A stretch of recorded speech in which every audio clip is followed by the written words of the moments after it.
Daniel, capítulo 3, versículo 28, está escrito: falou Nabucodonosor e disse: bendito seja o Deus de Sadraque, Mesaque e Abidnego, que enviou o seu anjo e livrou os seus servos que confiaram nele, pois não quiseram cumprir a palavra do rei, preferindo entregar os seus corpos para que não servissem nem adorassem algum outro Deus, senão o seu Deus. Por mim foi feito um decreto, pelo qual todo povo, nação e língua, que disser blasfêmias contra o Deus de Sadraque, Mesaque e Abidnego, seja despedaçado e suas casas sejam feitas em monturo, porque não há outro Deus que se possa livrar como este Deus. E você diz amém. Meus irmãos, o livro de Daniel é um livro profético. O peso do livro de Daniel é um peso muito grande, porque as profecias do livro do profeta Daniel, elas estão ligadas ao que a teologia chama de escatologia. Elas são profecias que apontam para o tempo do fim. Daniel, junto com Ezequiel e também Zacarias, são vistos por alguns como o Apocalipse do Antigo Testamento, pelo fato desse livro trazer para nós profecias de coisas que já aconteceram, estão acontecendo e ainda hão de acontecer. Quando nós lemos o capítulo de número 3, que é um dos mais conhecidos de Daniel, falando sobre a fornalha de fogo, juntamente com o capítulo 6, que fala da cova dos leões, nós encontramos aqui nesse capítulo um cenário profético muito ligado ao tempo atual. Nós olhamos para o capítulo de número 3 e nós encontramos aqui um cenário profético muito ligado aos nossos dias. Embora esse relato não seja uma profecia direta, mas algo histórico que de fato aconteceu, essa história do capítulo 3, ela aponta diretamente para um cenário profético muito ligado à nossa atualidade. Todo o livro de Daniel se dá dentro do Império Babilônico. E a primeira coisa a ser analisada e destacada aqui é perceber que Babilônia não é simplesmente um império.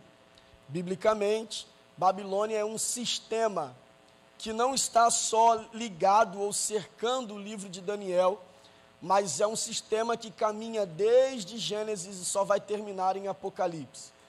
Você encontra a Babilônia em Gênesis, capítulo 11, versículo 4. Você só não percebe que ela está lá, porque ali ela é chamada de Babel. E só há uma torre ali, e aí conhecida Torre de Babel. Já em Daniel capítulo 2, versículo 38, ela deixa de ser uma torre e passa a ser a cabeça de ouro. Um império poderoso, como nunca outro houve semelhante a ele. E ela só vai terminar em Apocalipse capítulo 17, versículo 5, quando João a chama de mãe das prostituições. Babilônia é para nós, no Novo Testamento, nas cartas paulinas e nas cartas gerais, o que a Bíblia chama de mundo. Esse mundo que a Bíblia diz que nós não devemos amar, que quem o ama se torna inimigo de Deus, que quem o ama, o amor do Pai não está nele. Esse mundo que a Bíblia diz que jaz no maligno, nada mais é do que Babilônia. Um sistema anti-Deus, responsável por alterar as verdades eternas, a fim de jogar o homem contra Deus. Então, Babilônia representa um sistema a fim de alterar as verdades eternas para lançar e jogar o homem contra Deus. Quando nós olhamos para o capítulo 3, nós temos esse sistema sendo apresentado, esse sistema babilônico, esse sistema mundano, esse sistema do mundo sendo apresentado, e contrapartida uma resposta da igreja pelas vidas desses três rapazes, Sadraque, Mesaque e Abidnego. Todo o cenário montado no capítulo 3 aponta para esse sistema mundano, esse sistema babilônico. E a postura desses rapazes aponta para uma resposta da igreja a esse sistema. Então a igreja está envolta de um sistema mundano que tenta de todas as maneiras jogar o homem contra Deus, e a igreja precisa dar uma resposta a esse sistema, mostrando o posicionamento que a igreja tem diante da Babilônia. Quando nós olhamos para o capítulo de número 3, versículo 1, por exemplo, nós encontramos o rei Nabucodonosor construindo uma estátua e colocando essa estátua bem no centro do campo de Dura, na província de Babilônia.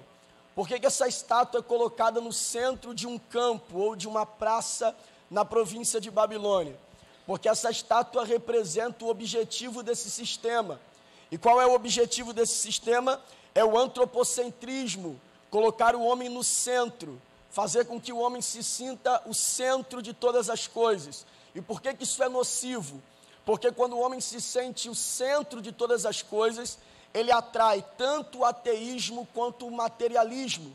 Porque se tudo acaba nele, ele não precisa de Deus. E se tudo acaba nele, ele tem que viver consumindo para que tenha satisfação.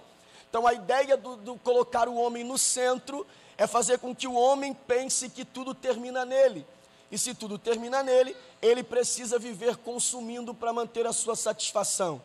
Quando você olha para Romanos capítulo 1, versículo de número 25, o próprio Paulo, escrevendo aos Romanos, ele já explica isso dizendo: mudaram a verdade de Deus em mentira, e honraram mais a criatura do que o Criador, porque essa é a proposta do antropocentrismo, colocar o homem no centro de tudo, para que ele seja mais honrado do que o próprio Criador, já que tudo termina nele, tudo acaba nele, tudo foi feito para ele, então ele precisa se satisfazer à torta e à direito, em livre demanda, para que ele possa se sentir agradável, possa se sentir bem, possa se sentir de fato querido por ele mesmo e pelas pessoas que estão à sua volta, já que tudo termina nele.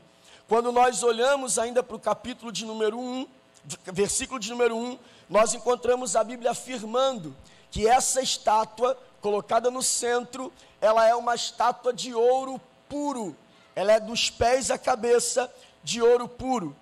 Ela tem 27 metros de altura por 2,70 de largura, que é essa estátua de ouro puro. Essa ideia que a Bíblia apresenta de uma estátua de ouro puro aponta para o alto investimento que é feito por esse sistema a fim de colocar o homem no centro. Então, o sistema investe poderosamente nessa ideia de que o homem é o centro, de que o homem precisa ser satisfeito, que o homem precisa consumir sem a presença de Deus. Então, o sistema oferece tudo o que é possível, investe tudo o que é possível. E isso não é mais nada do que o nosso cenário atual. Nunca tem dinheiro para educação, nunca tem dinheiro para saúde, nunca tem dinheiro para saneamento básico, nunca tem dinheiro para as necessidades básicas da população, mas tem dinheiro para carnaval, tem dinheiro para expo, tem dinheiro para um monte de coisa que satisfaz o ego do homem, mas que não supre as suas necessidades. Isaías já dizia isso no capítulo 55, versículo 2, fazendo uma pergunta à população e dizendo: por que vocês gastam dinheiro naquilo que não é pão? Pão aqui fala de necessidade, e não gastar o dinheiro com aquilo que de fato é necessário é alimentar a sua vaidade com coisas inúteis e fúteis que não vão te levar a lugar nenhum. Então essa é a pressão do sistema, investe pesado para que o homem esteja no centro, e no centro ele possa se satisfazer consumindo, tendo a ausência de Deus. Quando você vai para o capítulo de número 3, versículo de número 3, olha o que o texto diz, irmãos, e vê se isso não é completamente atual. O texto diz assim, que Nabucodonosor, o imperador de Babilônia, se junta com satrapas, prefeitos, presidentes, juízes, tesoureiros, conselheiros, oficiais e todos os governadores das províncias. Do que ele está falando? Ele está falando do apoio das autoridades. As autoridades apoiam esse investimento e são eles que investem nessa ideia de que o homem é o centro. Eles apoiam tudo aquilo que é contra Deus, legalização do aborto, das drogas, desconstrução da família tradicional, doutrinação homoafetiva, sexualidade na primeira infância, educação entregue à ideologia de gênero, e tudo isso recebe um investimento para que o homem se sinta ao centro e nele, terminando todas as coisas, ele seja satisfeito através do consumo dessas coisas. O que é interessante ainda é que quando você vai para o versículo de número 7, você percebe qual é o veículo de comunicação que esse sistema usa para entrar na cabeça do homem e fazer com que o homem passe então a aceitar essa conduta, esse direcionamento desse sistema. Se você olhar para o versículo 7, você vai encontrar o texto dizendo: portanto, no mesmo instante em que todos os povos ouviram o som da buzina, do pífaro, da harpa, da sambuca, do saltério e de toda sorte de música, se prostraram todos os povos, nações, línguas e adoraram a estátua de ouro que o rei Nabucodonosor tinha levantado. Você percebe que o veículo de comunicação utilizado para que esse povo tenha um gatilho, um estalo, que eles precisam adorar a imagem que está no centro, é a música. A música é o veículo de comunicação desse sistema para chegar ao coração do homem. E por quê? Porque a música passa mensagem de forma descontraída, de forma alegre, de forma positiva e em um tom aceitável, que geralmente no seu dia a dia você acharia abominável, mas quando está envolvido pela melodia, quando está envolvido pelos instrumentos, quando está envolvido pela canção, você acha aquilo legal. Então aquilo que a gente no dia a dia acha abominável, não acredita, não gosta, é contra, quando isso é cantado, me diverte, me atrai, me chama atenção, fica legal e eu gosto. Você não gosta de bandido, mas ouve música de bandido. Você diz que é contra a traição, mas ouve música de traição. Você diz que é contra a poligamia, mas ouve música de poligamia. Você diz que respeita e quer respeito como mulher, mas ouve música que desrespeita a mulher. Por quê? Porque quando é cantado, te traz alegria, te traz conforto, te traz prazer, te traz satisfação. Então no dia a dia você é contra, mas na festa você é a favor, porque aquilo mexe o teu esqueleto, embora esteja destruindo a tua alma. Você consome essas coisas todos os dias, e isso é a forma do sistema entrar no coração do homem, fazendo com que o homem ache normal aquilo que no dia a dia para ele é abominável. E nós estamos vendo isso toda hora: a apologia à poligamia, ao adultério, ao crime, à orgia e a todos os prazeres sem limitações. Você tem acesso aos aplicativos da vida, e aí tem um chamado TikTok. Não é pecado não, viu? Antes dos irmãos ficarem chateados, não. Mas só para que você entenda, no TikTok viralizou uma música. Eu vou falar para você a letra da música. Olha que coisa mais linda: só bandido gostoso, essa tropa tá demais, vou ter que escolher em qual eu quero sentar mais. Unidunité, unidunité, hoje o bandido escolhido foi você.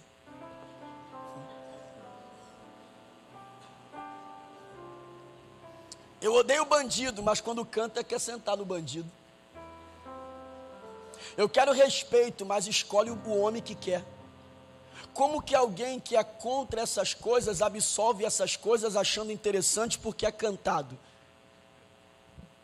É o sistema colocando dentro da cabeça do homem que isso é normal, é alegre, é legal, é interessante. Tudo aquilo que a gente pede de respeito, a música desconstrói, fazendo a gente achar que é bom, porque o mundo não precisa dizer que é errado, ele só precisa te mostrar que é bom.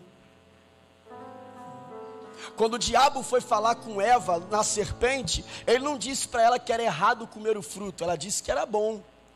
E ela comeu não por ser errado, comeu por ser bom. E tem gente consumindo o que é errado porque o errado é bom. Dentro disso, a gente vai caminhando para dentro de uma situação em que as pessoas vão cultivando e se alimentando dessas coisas, e enchendo a alma dessas coisas, a mente dessas coisas, o conhecimento dessas coisas, e com o passar do tempo, ele entra dentro da caravana do isso não tem nada a ver. E depois que ele entra na caravana do isso não tem nada a ver, ele começa a pegar faz uma baldeação e entra na caravana do religiosidade. E tudo para ele vira religiosidade. Tudo que é falado é religiosidade. Tudo que é princípio, que é moral, que é honesto, se torna religiosidade. E geralmente, se você perguntar para essas pessoas o que é religiosidade, ele não sabe o que é. Mas para defender os seus prazeres, ele diz, isso é religiosidade. Então a gente caminha por um sistema em que utiliza a música. E eu disse aqui no culto passado, quem aqui já não se pegou cantando uma música que nunca tocou na sua casa, mas você sabe a letra? Você está andando na rua, você acha que não está ouvindo, mas ela está entrando. Você nunca parou para ouvir, você nunca colocou na tua casa, mas a música vai entrando. E daqui a pouco você está, sem querer, unidunité. Mas você nunca ouviu, você nunca botou para cantar. E eu disse aqui, eu trabalhava no centro, em Buenos Aires, não na Argentina, né, no centro do Rio. E aí eu ia de S14 na época, que nem existe mais, eu não sou velho, mas era o S14. E aí eu estava ali, ó, ligado, irmão, com o fone no ouvido aqui, ó, crentão, aleluia, glória a Deus. Do nada eu soltei, tô fazendo amor. O espírito do Alexandre Pires me tomou na viagem. E eu cantei, eu falei, da onde que saiu essa música, gente? Da onde? Eu trabalhava com um rapaz que ele só ouvia o rapa o tempo todo, de segunda a sábado ouvindo rapa. Cheguei no domingo de manhã na escola dominical, estou parado para dar aula, comecei. A minha alma está na tua presença, Senhor. Porque a música vai entrando na tua mente, vai entrando, você não percebe, mas o cérebro não expulsa nada, ele só consome, e vai colocando aquilo no teu subconsciente. Você acha que não ouviu, você acha que não prestou atenção, você acha que não alcançou você, mas do nada, quando você menos espera, bum! É a música sendo um veículo de comunicação para chegar ao coração do homem, fazer com que o homem torne normal e legal tudo aquilo que numa conversa séria ele diz que odeia. Então, até aqui era a parte do glória. Agora vai ficar ruim.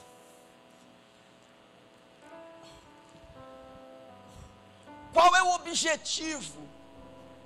Eles não trabalham só com a alegria da música.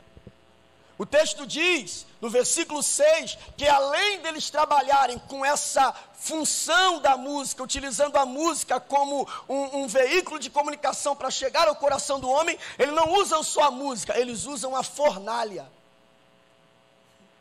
E o que é a fornalha no texto? É a pressão imposta. Se você não ouvir, se você não vestir, se você não for, se você não fizer, vai ficar queimado, hein? Se você não agir como todo mundo está agindo, vão te queimar. Se você não fizer o que todo mundo está fazendo, você vai ficar queimado. E como o homem tem uma necessidade psicológica e social de ser aceito, ele prefere se prostrar do que se queimar. A fornalha hoje na internet é chamada de cancelamento. Se falar isso, vão te cancelar. Se falar aquilo, vão fazer isso.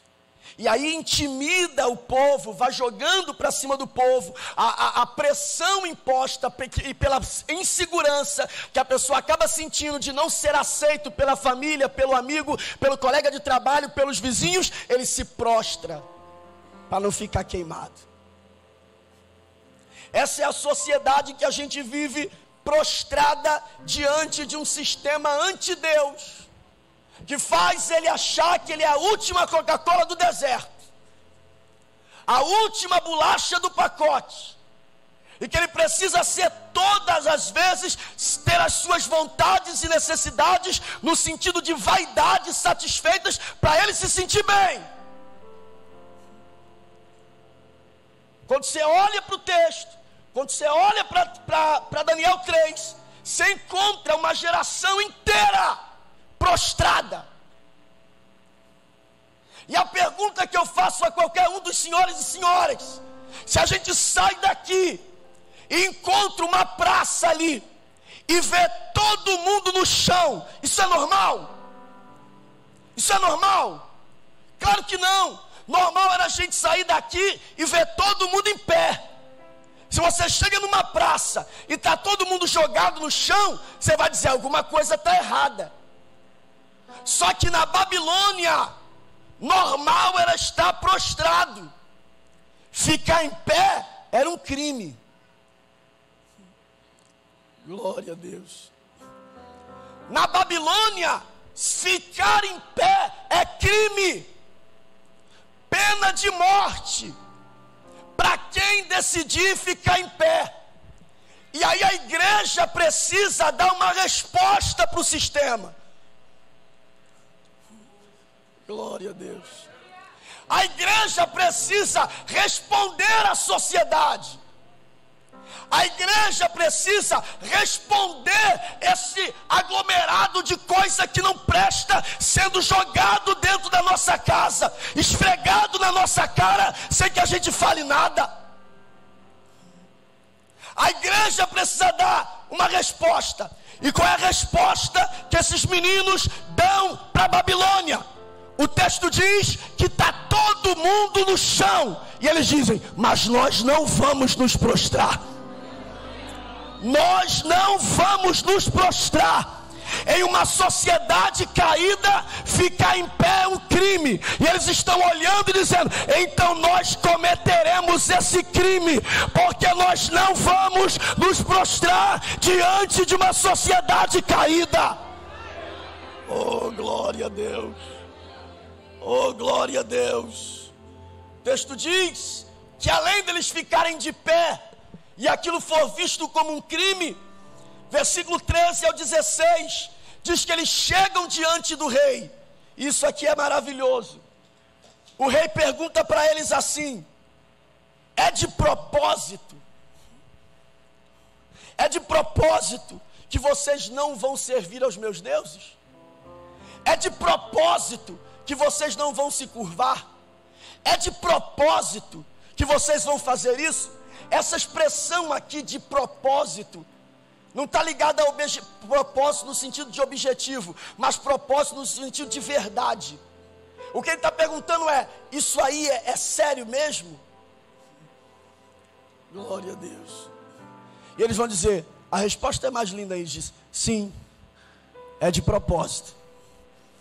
Oh, glória a Deus. Essa precisa ser a resposta da igreja. Se é crente, sim. De propósito? É. De propósito. Não sou crente porque meu pai é, porque minha mãe é, porque a minha ficante é, porque meu namorado vem na igreja. Não, sou crente de propósito, de verdade. Você faz isso sério mesmo? Tu vive assim? É assim que eu vivo. Você veste? É isso aí que eu visto. É isso aí que eu vejo. É isso aí que eu me comporto. Eu decidi que não vou baixar a cabeça para uma sociedade caída, porque eu sei em quem eu tenho crido. Oh, glória a Deus. Que coisa é essa, irmão? Todo mundo pode falar o que quiser, e a igreja não pode falar nada, que meia dúzia de pateta diz que a igreja é intolerante.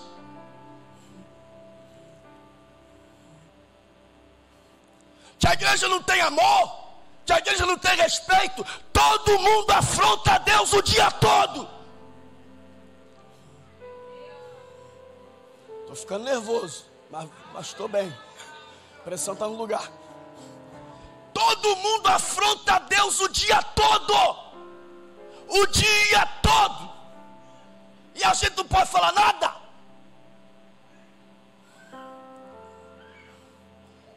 A igreja não vai se meter na educação dos teus filhos, não vai se meter da tua porta para dentro, mas se entrar aqui, vai ouvir o evangelho.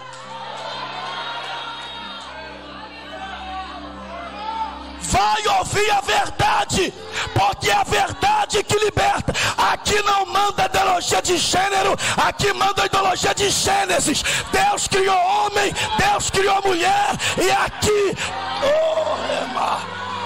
evangelho. Ah, não gostei, você está preso na cadeira? Porta está ali, irmão. A igreja não vai se adequar a essa porcaria de vida que você quer para os teus filhos. A igreja vai pregar a verdade de propósito, de propósito, de propósito, de propósito.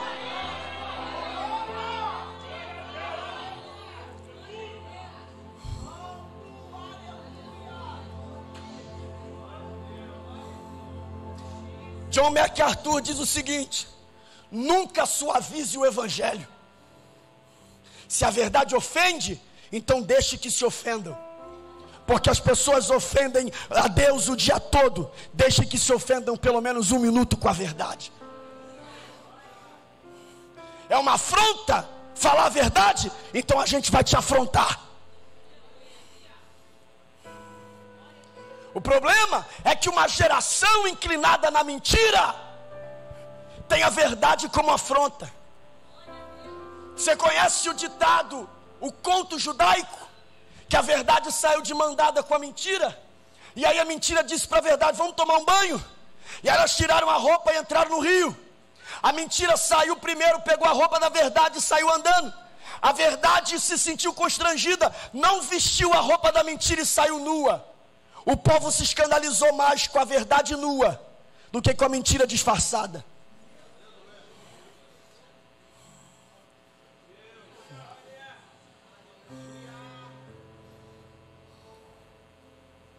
Beber água.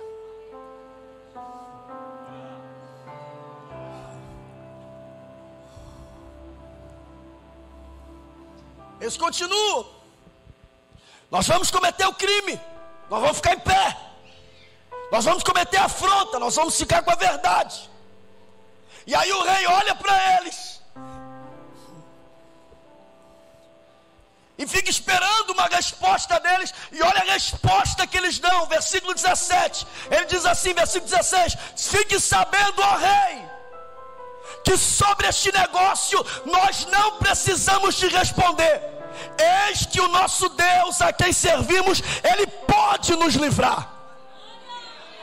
Ele pode nos livrar. E Ele nos livrará do forno do fogo. Mas se Ele não livrar, oh glória a Deus, então acende a fogueira que a gente vai morrer lá dentro. Mas se prostrar a mentira, a loucura e a doideira que esse mundo quer, a igreja não fará isso. A igreja tem um dono e as portas do inferno não se prostrarão. Aleluia. Quando eles se posicionam, isso é importante destacar. Quando você vai para o capítulo de número 1, versículo 17, que Daniel coloca no coração o desejo de não se contaminar. Os 4 se juntam, começam a orar. Depois que eles terminam de orar e fazem aquele propósito, Deus derrama sobre os 4 inteligência, conhecimento e sabedoria. Mas só sobre Daniel eles derramam um dom espiritual, que é de interpretações. Esses 3 meninos aqui, eles não têm dons espirituais. Eles não têm visão, eles não têm revelação. Mas ele tem postura. Porque talento até Babilônia tem, mas postura é para quem veio de Jerusalém. Eles têm posicionamento e eles vão dizer diante daquele rei: nós não vamos servir os seus deuses, não porque estamos vendo alguma coisa, mas porque eu entendi, já escolhi o meu lado, já escolhi a minha fé, já escolhi a minha maneira de viver. E eu não quero saber a que maneira que você vai querer viver. Eu sei que eu e a minha casa serviremos ao Senhor. Oh, glória a Deus. E não confunda, porque uma geração viciada em benefício confunde comprometimento com compromisso. Não confunda compromisso com comprometimento. Compromisso é assumir responsabilidade. Comprometimento é amar a responsabilidade que assumiu.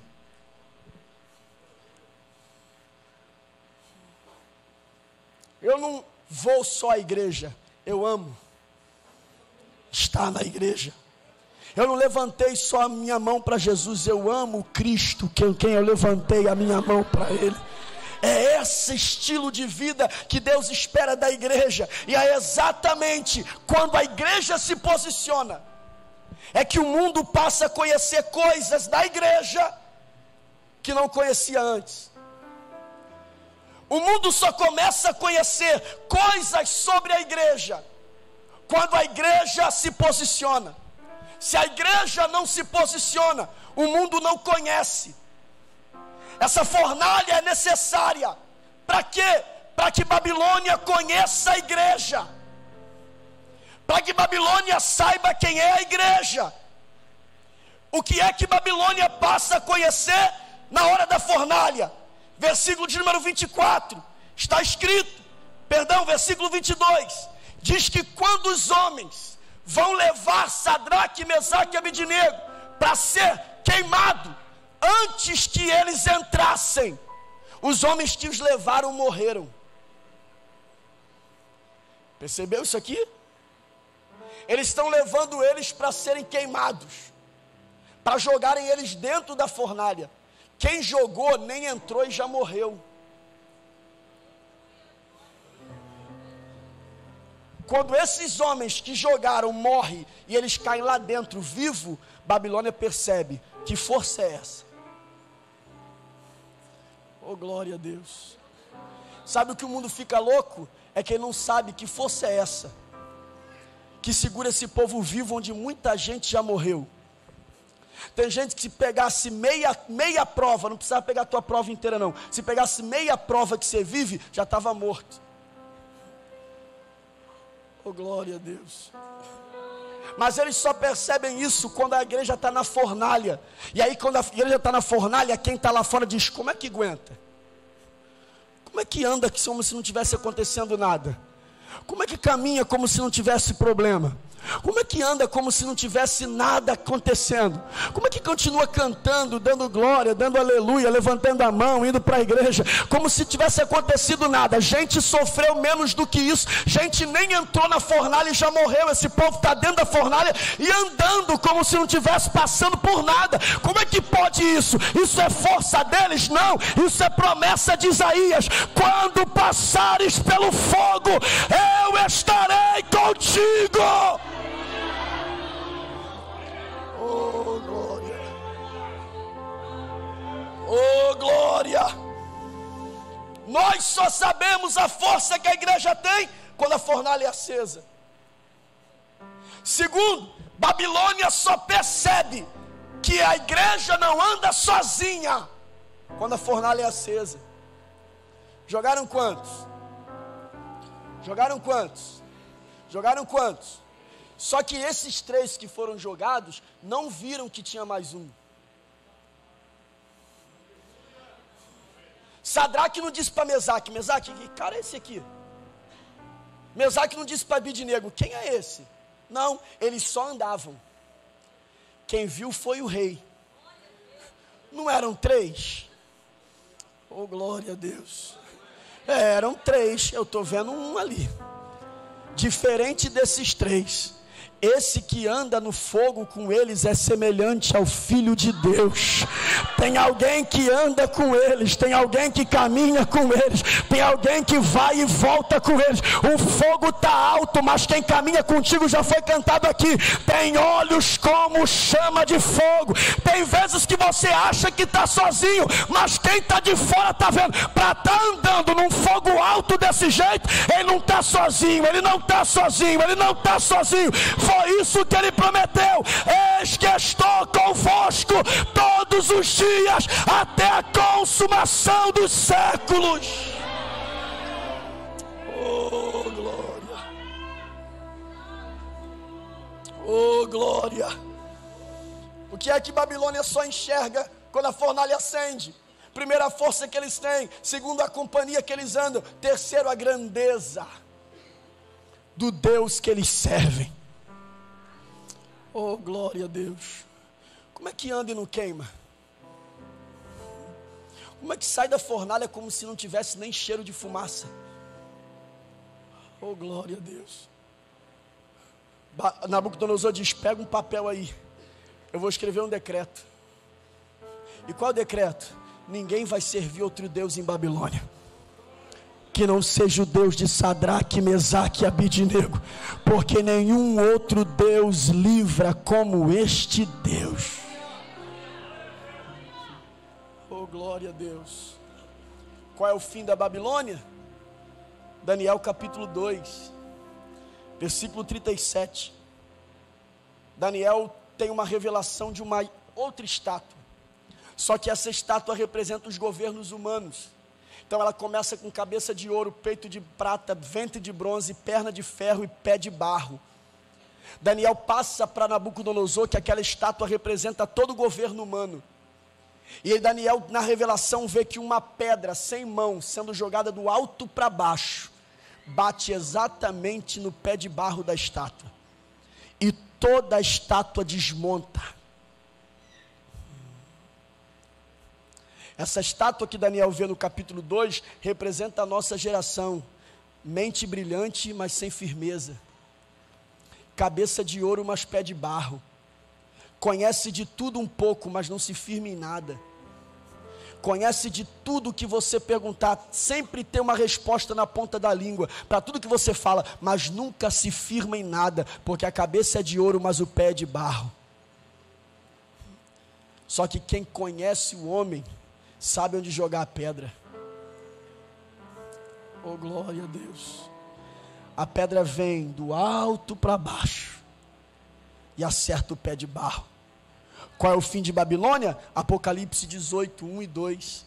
Quando aquela estátua desmonta na frente daquela pedra, era o reino de Deus sendo estabelecido, onde um homem achava que mandava. Quando aquela estátua é desmontada, Apocalipse 18, versículo 1 e 2 se cumpre. Quando João diz, eu vi o anjo. Oh, glória a Deus. Que com um brado forte dizia, caiu! A grande Babilônia caiu! A grande Babilônia foi despedaçada, destruída e virou morada de demônios. Isso no capítulo 18. Babilônia cai, é destruída, é arrebentada. Já no 19 é a igreja. Oh, glória a Deus. Se Babilônia no 18 está caída, virou um lixo, arrebentada, no 19 se ouve um cântico: regozijemos, alegremo-nos, demos glória, porque é vinda a bolda do Cordeiro e a sua esposa já se aprontou. Oh, aleluia. Enquanto Babilônia cai, a igreja sobe. Enquanto Babilônia cai, a igreja sobe. Enquanto Babilônia vira um monte de lixo, a igreja está pronta para o casamento. Oh, glória a Deus.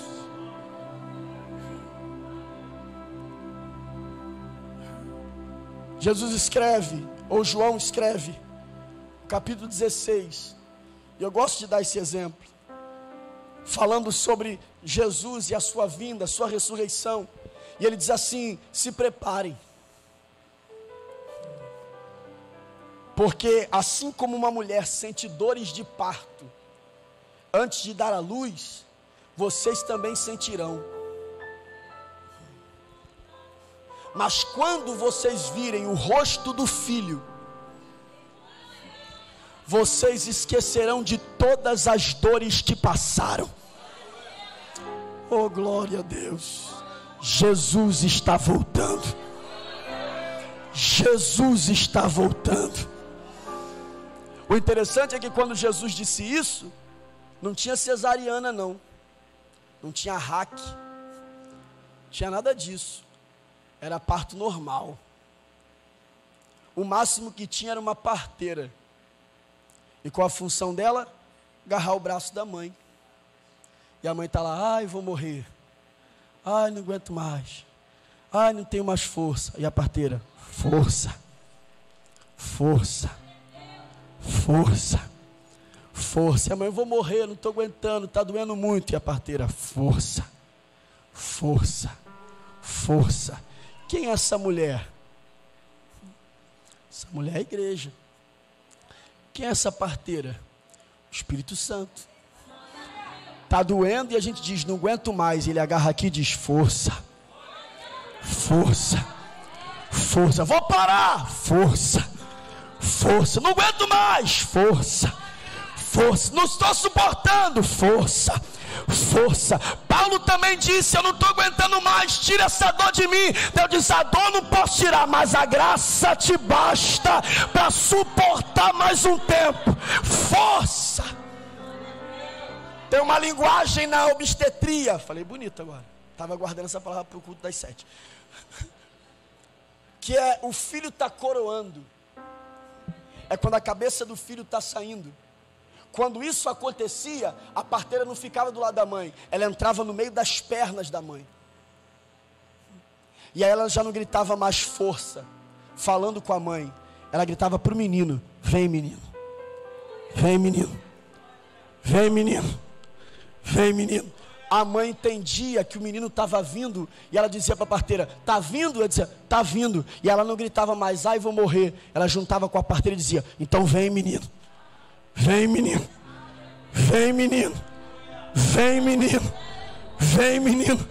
A Bíblia diz em Apocalipse que a noiva junta com o Espírito, e os dois clamam junto: vem menino, vem menino, vem menino, vem menino, vem menino, vem menino. Eu sei que quem está envolvido com Babilônia já não sente vontade de ir para o céu, mas quem ainda queima por um lugar que nem conheceu, mas sabe que é de lá, está igual o Espírito e a noiva gritando: Maranata, Maranata, Maranata. Vem menino, vem menino, vem menino. Jesus está voltando, Jesus está voltando.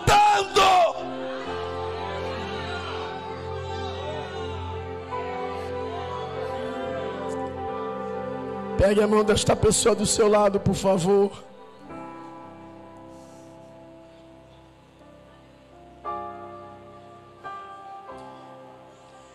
Pegue a mão dele.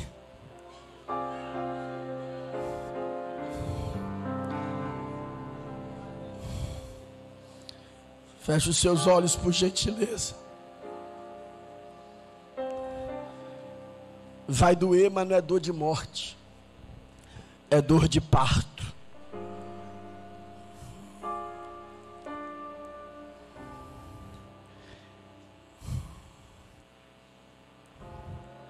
E ouviu-se um clamor: aí vem o noivo. Quem abraça a Babilônia, o seu sistema, cairá com Babilônia. Mas quem se agarrou nos princípios de Jerusalém,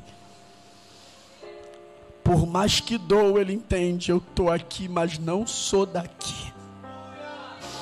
Eu estou em Santa Cruz, mas não sou de Santa Cruz. Eu estou em Campo Grande, mas não sou de Campo Grande. Eu estou na Zona Oeste, mas não sou da Zona Oeste. Quando o meu nome for chamado,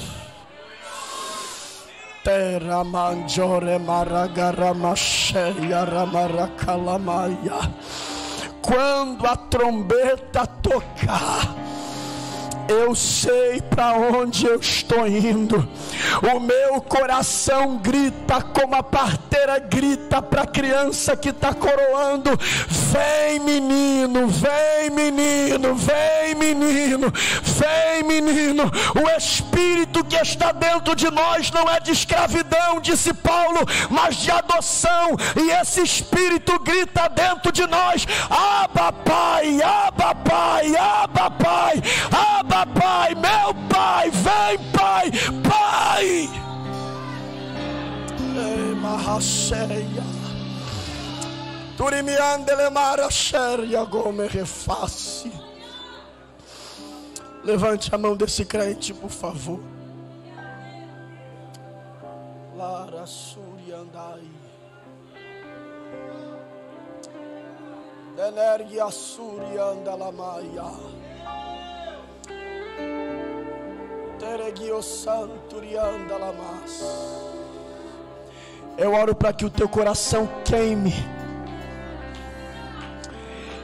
Eu oro para que o teu coração queime pela volta de Jesus. Eu oro para que o teu coração queime e entenda que você está no mundo, mas não é deste mundo. Eu oro para que o teu coração queime, você se alegre por ter o nome escrito no livro da vida. Eu oro para que o Espírito de Deus te conduza esta noite ao convencimento do juízo, do pecado, da justiça, e você entenda que não existe um atalho para Deus. Eu sou o caminho, eu sou a verdade, eu sou a vida, e ninguém, absolutamente ninguém, vem ao Pai se não for por mim. A igreja não está desesperada como alguém que diz, ele virá como ladrão. Não, a igreja não espera um ladrão. A igreja tem uma promessa. E qual é a promessa? Não turbe o vosso coração. Credes em Deus e credes também em mim. Na casa de meu pai há muitas moradas. E se não fosse assim, eu vou teria dito, vou para o Pai preparar lugar, para que aonde eu esteja, estejais vós também. A igreja não espera um ladrão, a igreja espera um noivo. Levante a mão desse crente. Eu vou contar até 3 e não tem nada de místico nisso. É para a gente se organizar.